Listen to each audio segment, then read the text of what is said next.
Hello everyone, this is your PMP coach Mohan with another practice exam session, and this exam session is purely based on risk management as it was requested by a few of our PMP aspiring candidates. So let's quickly walk through some practice exam questions just based on risk management. So again, apologies for the delayed posting of this session. It's been the holiday season and it's been year end and it's been quite time consuming to get and find time with everything that's been happening. So apologies for my PMP community for posting this bit delayed. But without any further ado, let's go get started with the exam, practice exam questions. Alright, let's get started with question number 1.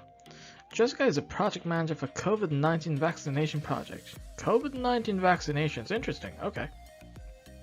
And she's working with her sponsor to identify the organization's risk tolerance. Well, from that sentence, there is a keyword that I've identified so far. So let's keep going. Understanding the risk tolerance and any associated enterprise environmental factors will help Jessica and the project team plan for risk responses.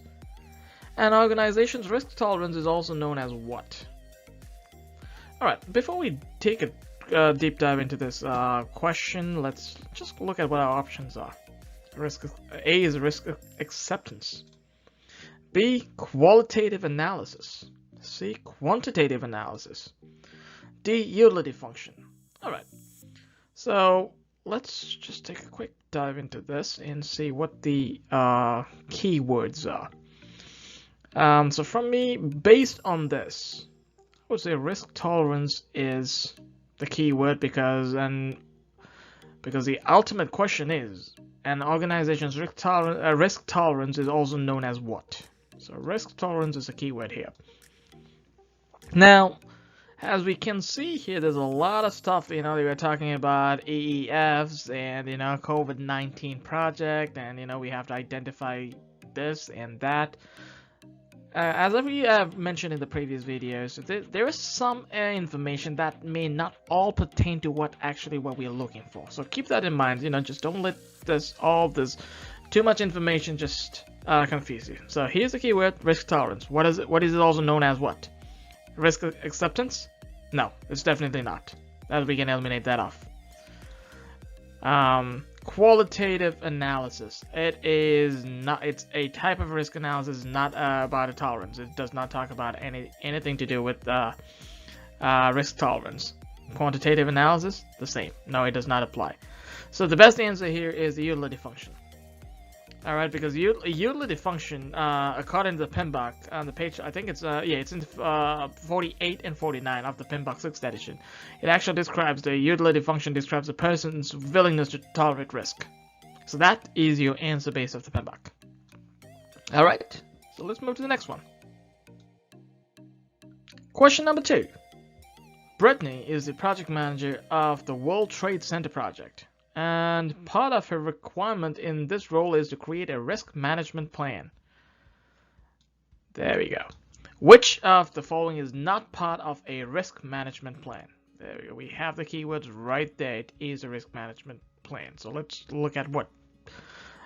This should be a straightforward one, just as long as we know what the elements of the risk management plan based off the PMBOK, we should be able to simply answer this. So let's look at option A, timing, B, funding, C, methodology, and D, control thresholds. But also, I wanted to highlight on something. Which of the following is not a part of? This is somewhere a lot of people may overlook. I'm equally guilty of that. Sometimes we have to make sure it's talking about not. So if we know what elements are in the the risk management plan, we shouldn't have any problems with this. Timing is always there, yes, so it's not that. Is funding in the risk management plan? Yes, it is. Methodology? Yes, it is. So, what's the only one left over? Control thresholds. Control thresholds are part of the cost management plan. So therefore, according to the PMP 6th edition, page 405, you'll be able to figure this out. All right, this was pretty straightforward. Let's move on to the next one. All right, question number 3. Brittany is the project manager of the World Trade Center project, and the part of her requirement in this role is to create a risk management plan. Which of the following is part of a risk management plan? So it's pretty similar to question number 2. It's pretty much the same thing, but the only difference is it's asking what is part of the risk management plan. So this is pretty much straightforward. So let's go have a look at it. Oops. All right, let's see options. Units of measure, roles and responsibilities, resource control, and qualitative analysis. So we can start eliminating again. Qualitative analysis is not part of a risk management plan. Resource control, definitely not. Units of measure, nope, this falls under cost management. And so the option is B, roles and responsibilities. PMP 6th edition 405. Okay, so it is. Just before we move on to the next one, I also want to just highlight there are possibilities where you will see one after the other. With one question will be just the same topic. One will say what is part of a plan or what is not part of a plan. In my own PMP exam, I had this similar question. So keep that in mind. Always pay attention to that little minor detail, because this is talking about what is a part of the risk management plan, whereas the previous one did talk about what is not part of the risk management plan. All right, let's moving on. Question number 4. Andrew is the project manager of the World Cup Stadium, and he is working with the project stakeholders, including the project team and the project sponsor, to identify risks within the project. You have identified an opportunity that the organization could take advantage of as an additional revenue stream. What is the best risk response Andrew should choose? So let's look at the answers. This is an interesting question. So is his response to A is to avoid, B to transfer, C to exploit, and D to escalate. Okay, so let's look at this. Now, one thing, the key word here is you have identified an opportunity that the organization could take advantage, that's a positive statement, of additional revenue stream.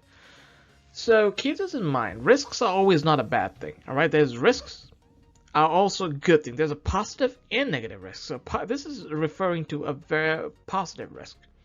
So in this case, what would you do with a positive risk? If there's money coming in, you're not going to avoid it, right? So you definitely want to take part of it. So you're going to not take that away. We don't want to avoid it. We want to be a part of it. Are we going to transfer it to somebody else? Somebody else get the benefit instead of your project? No, we're not. So we don't want to deal with that either. Now, exploit, escalate. So it's a 50-50 situation here. Okay, how are we going to exploit it? As a project manager, if this is beyond the scope of the project, that is not something you are going to worry about or you are responsible for. So in this essence, based on that element, right, the best responsible for it, because it's a positive risk, in this event is to escalate the risk opportunity, because it's beyond the boundaries of the project. So and because we are generating additional revenue stream for the organization, it's for the organization. So therefore it's not for the project. So therefore it is not your responsibility to do it. So it is your best response here is to escalate it. So being this the answer, we will eliminate exploit, because you're not doing anything with this risk. Based on the PMP page 444, the best answer for this is escalate. Alright, so let's move on to the next question. Question number 5. Andrea is the project manager for the AC/DC theme park. Yeah, I love AC/DC. And is planning to complete the project by 2022. She is reviewing a table of risks, the probability, the impact, and a number of and a number representing the overall risk code. What is this called? Oh, this is interesting. Let's see. A, quantitative matrix. B, qualitative matrix. C, risk matrix. D, requirements traceability matrix. Okay. We can start looking at this. By just looking at this, we can say it's not requirements traceability matrix. Because that's got nothing to do with the risk matrix and reviewing risk and the probability and the impact. The requirements traceability matrix is to map your requirements to your solutions and to tie your required test scenarios to that, right? So that's basically the objective of having a requirements traceability matrix. So it's got nothing to do with this scenario. Let's go quantitative matrix. From the PMP that I've read, there's nothing that exists like that. So that doesn't even make sense. So we'll take that off. Qualitative matrix. Nope, doesn't exist either. So option is C, risk matrix. A table of risks, their probability and the impacts equate to a risk code that's in a risk matrix. It's PMP 6th edition, page 427. Alright, so we are halfway there. Let's keep moving. Question number 6. The sponsor of the Falcons project has requested additions to the project scope. Athena, the project manager, brings notice that additional risk planning will need to be added to the project schedule. Which statement below is accurate? Interesting. So there is some key things we want to look at, right? So here, let's look at the answer options and then we'll talk the question through. A, risk planning is important for a project. Is it important? Yeah, it is. B, risk planning should always happen when a scope is changed. Okay, even that's fair. This is an incorrect statement, as risk planning is done only at the beginning of the project. That I am just it's not sitting well with me. D, risk planning is not required if the project is already baselined. Oh, that is not sitting well with me as well.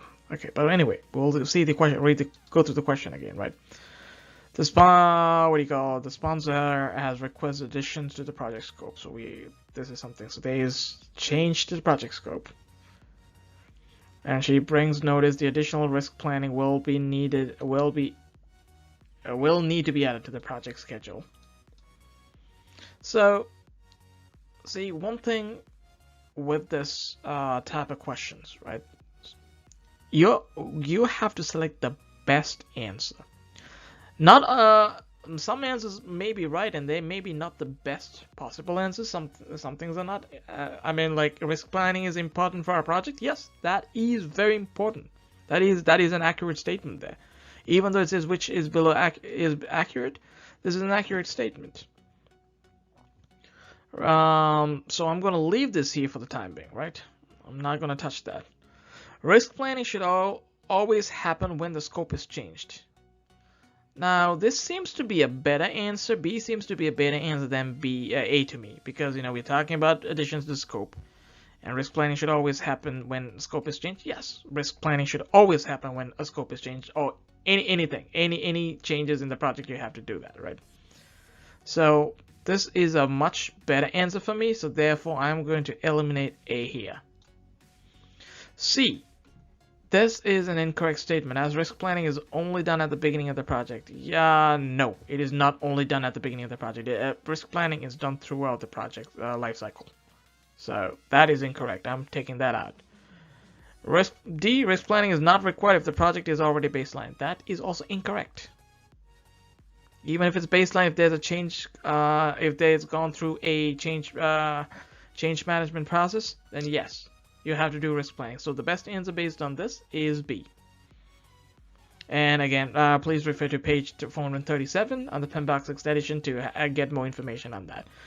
All right. Alright, let's move on to the next one.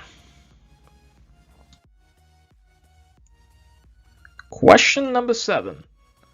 The Pacific Water Sanitation Project Manager Luke has determined that the risk associated with handling certain chemicals are too high. He has decided to allow someone else to complete this portion of the project, so he has outsourced the handling and installation of the chemicals and filter equipment to an experienced contractor. This is an example of which of the following? Okay, what are the options? Accept, exploit, avoid, transfer. Alright, so this is actually going back to the risk responses, right? So let's look at this. He is looking, the risks are too high. He has decided to allow someone else to complete this portion of the project. He's outsourced the handling and installation to an extent. So it's not, he's not accepting the risk. So he's not doing it. So it's not accept. Is he exploiting it? No, he's not. He's decided to outsource it to somebody else. So it's not exploit either. Is he avoiding it? No, he's actually handling it through somebody else, a third-party contractor, through an experienced contractor. So it's not avoid either. So based on that, and the risk is not eliminated. It's transferred to someone else and another entity, so it's considered as transferring. So this is the answer based on PMP 6th edition, page 445. All right. Question number 8. Aaron, the project manager for the Space Force Logistics Project, needs to decide if he should buy or make the warp drive for USS Enterprise. Star Trek fans, you can thank me here. What can Aaron use to determine whether it is better to make or buy the warp drive? All right, what are the options? What are we looking at? Ishikawa analysis, cause and effect analysis, decision tree analysis, quantitative analysis. Okay, interesting. Good options. Alright, let's look at this. Ishikawa analysis. Do we even have anything called an Ishikawa analysis? No. It's a diagram, so it's not this. Cause and effect analysis. It's the same thing. Ishikawa and cause and effect are the same thing. So this alone will give us, if you know the terms, it'll say, okay, Ishikawa and cause and effect, they're the same thing, so they can't be the answer here. Bam. So you take that out. So you are 50-50 here, C and D. Decision tree analysis. Okay, this is interesting. I like this. Quantitative analysis. Quantitative analysis has got nothing to do with whether you buy, make or buy decision, right? So it's not, you're here to make a decision. So again, that's a word. Quantitative is just, it's quantifying the risk. So it's not this. It's got nothing to do with make or buy. So based on that, it is a decision tree analysis, and best answer is C. And page 435 out of the PMP.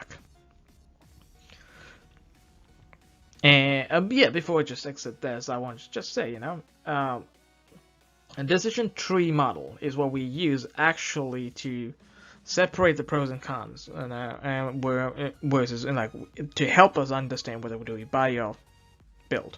So hope that helps. Let's move on to the next one. We're almost there. Thank you for all your hanging in there. Courtois is the project manager of the FIFA Innovation Project. Which of the following techniques will he use to create a risk management plan? Interesting. Oh, this is all football based. I mean soccer based for American fans. A. Status meetings. B. Steering committee meetings. C. Planning meetings. D. Planning sprints. Okay. What does he need to use a risk management plan? So that's the key. So let's go back here and let's say the key is a risk management plan. What techniques? What are the techniques part of the risk management plan? Status meetings? Definitely not. Steering committee meetings? No. These are all. This is more of the work performance information. Planning meetings, interesting. Planning sprints, definitely not.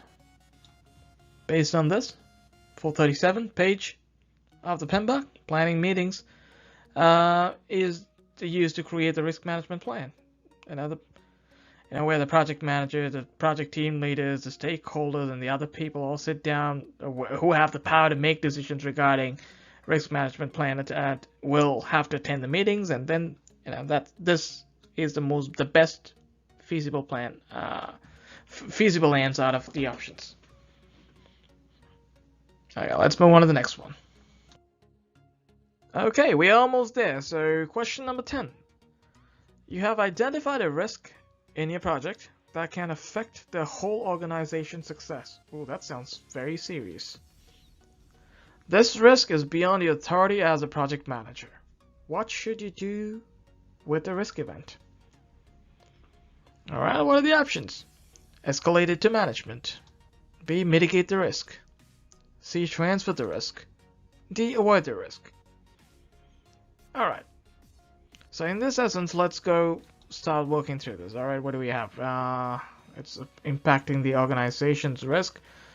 And the risk is in your project. Okay.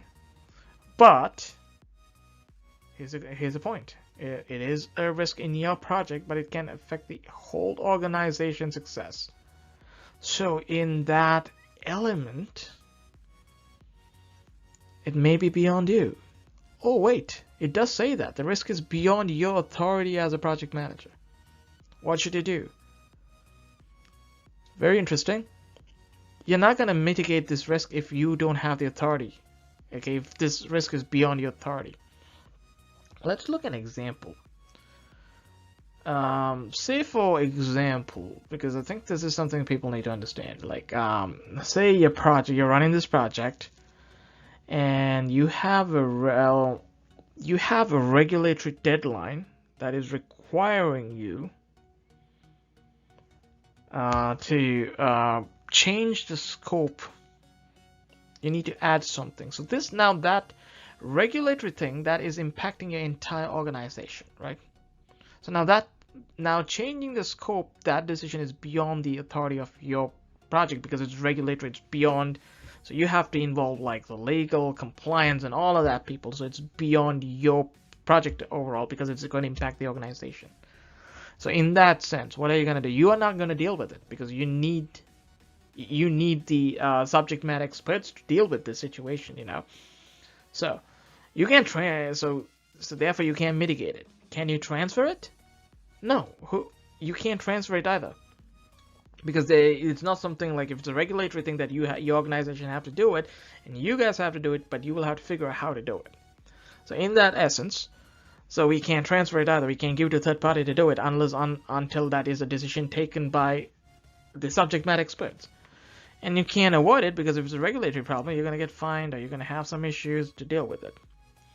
So the best option for a risk, positive and negative, as long as it is outside your authority, as a project manager's authority, it should always be escalated to the management. So keep that in mind. Anytime it is beyond your authority, you always escalate it. So that's the best answer, A. So that's based off, again, the page 445. Alright, so that concludes our 10 questions. And I hope you guys enjoyed this session. And again, thank you very much for your time. Again, if you have any concerns or questions, please comment below or email me on my email. That's linehog005@gmail.com. I will respond to each and individual emails. Feel free, again, if anybody is sitting down for an exam soon, if you need a one-on-one mentorship or something, just email me or write in a comment. I'll be in touch with you, so we can sit down and just walk through the things that you should be doing for you on or before your exam. and we'll just walk through some tips, and we can have just just a peer-to-peer kind of conversation on if you have any doubts that I can clear, anything that I can help you be more confident and be more prepared for your exam. Having said that, I hope you find these videos useful. Again, if you have any specific topic you want me to just make some videos on, just let me know. Again, please feel free to reach out. As a project management and a PMP coach, I am your friend. So just this is not done for any monetary gains or values. It's just to help and give back to the PM community. So feel free to ask any questions or concerns you guys have. Yep. Again, if you like this, if you enjoyed what you went through this session, so please subscribe, like, share, spread the word. All right, everybody. Again, wish you all the very best for whoever's sitting the exams. Be positive. You can do it. And again, thank you, and wish you all a happy holiday season. And I hope everybody's safe and having good times with their family. Thank you.